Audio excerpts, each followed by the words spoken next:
PB അനിതയ്ക്ക് അനുകൂലമായ തീരുമാനമുണ്ടാകുമെന്ന് ആരോഗ്യമന്ത്രിയുടെ ഓഫീസിൽ നിന്ന് അറിയിച്ചു. പക്ഷേ അത് സംബന്ധിച്ചൊരു ഉത്തരവ് ഇതുവരെ ഇറങ്ങിയിട്ടില്ല. നീണ്ടുപോവുകയാണ്. നീതി നിഷേധം നീണ്ടുപോകുന്നു എന്ന് തന്നെയാണ്. PB അനിത നമ്മോടൊപ്പമുണ്ട്. മെഡിക്കൽ കോളേജ് പ്രിൻസിപ്പൽ ഓഫീസിന് മുൻപിൽ തന്നെയാണ് ഉള്ളത്. നേരത്തെ ഇത് സംബന്ധിച്ച പ്രതികരണം നമ്മൾ തേടിയിരുന്നു. ആരോഗ്യമന്ത്രിയുടെ ഓഫീസിൽ നിന്ന് അറിയിപ്പ് വന്നപ്പോൾ വലിയ ആശ്വാസം എന്നാണ് നിങ്ങൾ പറഞ്ഞത്. എന്തായാലും ആളും ആരോഗ്യമൊന്നും ഇപ്പോഴില്ല. എന്താണ് പ്രതികരിക്കാൻ? ആരോഗ്യമന്ത്രിയുടെ ഓഫീസിൽ നിന്ന് ഇങ്ങനൊരു ഉത്തരവ് ഉണ്ടെന്ന് അറിഞ്ഞപ്പോൾ വളരെ സന്തോഷവും തോന്നി. നീതിക്ക് അനുകൂലമായ ഒരു വിധി കിട്ടിയെന്ന് വിചാരിച്ചു.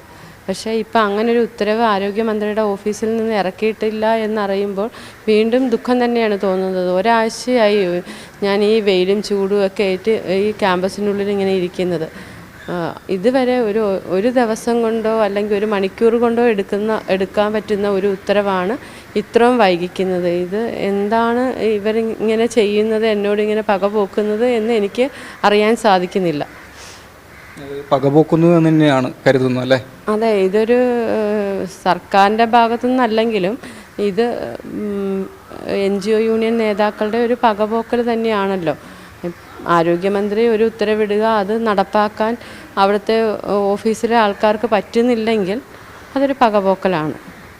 ഇത്രയും നേരം ഞാൻ വെയിറ്റ് ചെയ്തത് അവിടെ നിന്നൊരു ഓർഡർ വരുമെന്ന് തന്നെ അറിയുന്നത് കൊണ്ടാണ്.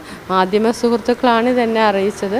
എല്ലാ മാധ്യമങ്ങളിലും ഇത് വന്നതുമാണ്. എന്നിട്ടും 5 മണിയായിട്ട് ഇവിടെ ഒരു ഉത്തരവും വന്നില്ല. വലിയ നിരാശയാണ്. കാരണം സർക്കാർ ഇതിൽ എത്രയും വേഗം ഇടപെട്ട് എനിക്ക് നീതി ഉറപ്പാക്കി തരണമെന്നാണ് ഞാൻ പറയുന്നത്.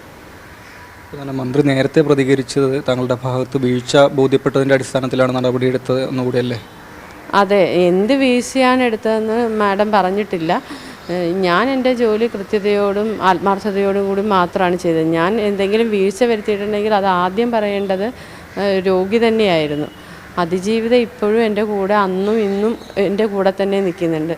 സാധാരണ ഞങ്ങളെപ്പോലുള്ള നേഴ്സുമാർക്കും ഇവിടുത്തെ ഹോസ്പിറ്റൽ ജീവനക്കാർക്കും ആദ്യം ഇത് വരുന്നത് രോഗികളുടെയോ അവരുടെ കൂട്ടിരിപ്പുകാരുടെയോ ഭാഗത്തു നിന്നാണ്. ഇത് അവരെനിക്ക് സപ്പോർട്ട് ചെയ്യുകയും എൻ്റെ അധികാരികൾ തന്നെ എന്നെ കുറ്റപ്പെടുത്തുകയും ചെയ്യുമ്പോൾ ഞാൻ അഡ്മിനിസ്ട്രേറ്റീവ് ലെവലിൽ ഏറ്റവും താഴെയുള്ള വ്യക്തിയാണ്.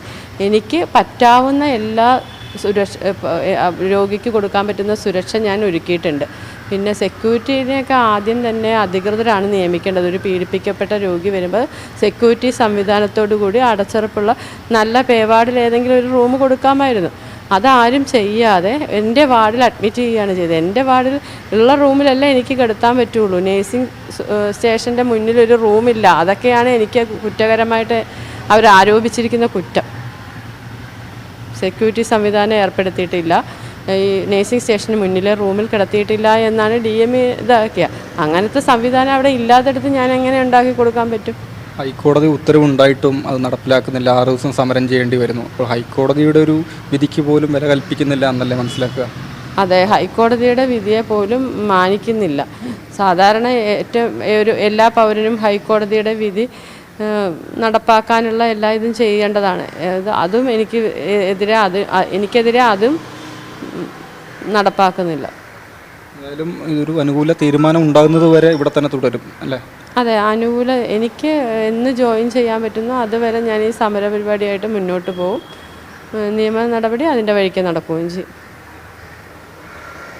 ശരി, പ്രതിഷേധം അത് തുടരുക തന്നെയാണ്. ഈ പറഞ്ഞതുപോലെ തന്നെ നീതി നിഷേധം അത് തുടർന്നുകൊണ്ടേയിരിക്കുന്നു. ഉത്തരവ് അനുകൂലമായൊരു തീരുമാനം ഉണ്ടാകും എന്നറിയിച്ചിട്ടും പക്ഷേ തുടർ നടപടികൾ ഉണ്ടാകുന്നില്ല എന്നതാണ് വാസ്തവം. ജോം ടി കെയോടൊപ്പം രാഹുൽ KV, മാതൃഭൂമി ന്യൂസ്, കോഴിക്കോട്.